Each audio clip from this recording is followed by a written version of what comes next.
Let's be honest, the central and most major thing that you need to know when it comes to being a photographer is knowing how to operate your camera and knowing how to operate those settings. And so today I'm going to give you 3 top major settings that you need to know that is going to help you create beautiful photos and operate any camera. Alright guys, so number 1 is aperture. Simply put, aperture is the opening on the camera's lens that controls how much light comes into your camera.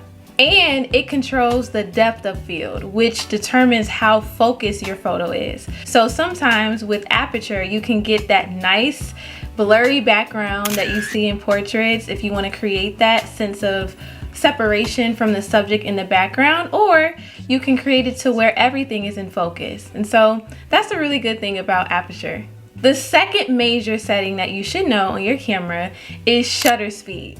Shutter speed is the amount of time that you allow the camera shutter to be open to allow light to hit the sensor.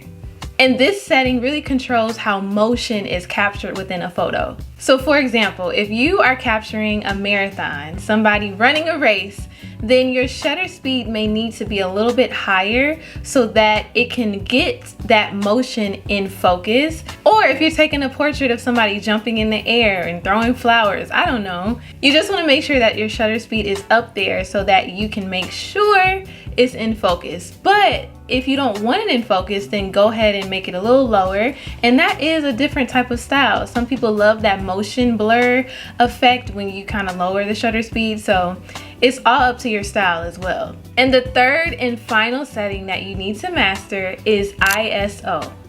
So ISO stands for the International Organization of Standardization. And listen, for some time, I didn't even know what that stood for. I just knew it controls some type of light, so. But let's get back. ISO is the sensitivity of the camera's sensor to light. So for example, a higher ISO can really do good in low light, but it can heighten that grain or sense of image noise in a photo, which isn't always pleasing. Sometimes it could be cool for the aesthetic if you're going for that, but that is where you really just play with that number and see what works.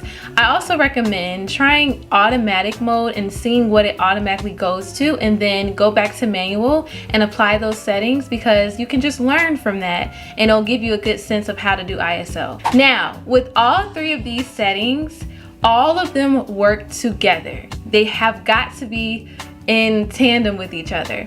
And so I would say study these as much as you can so that when you are in manual mode, you know exactly what to do.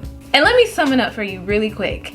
All of these settings do one major thing, and that is to control light. They all do it in their different ways, but they are all in the light category. And they are the 3 main characters of most cameras that's going to really get you the photos that you like.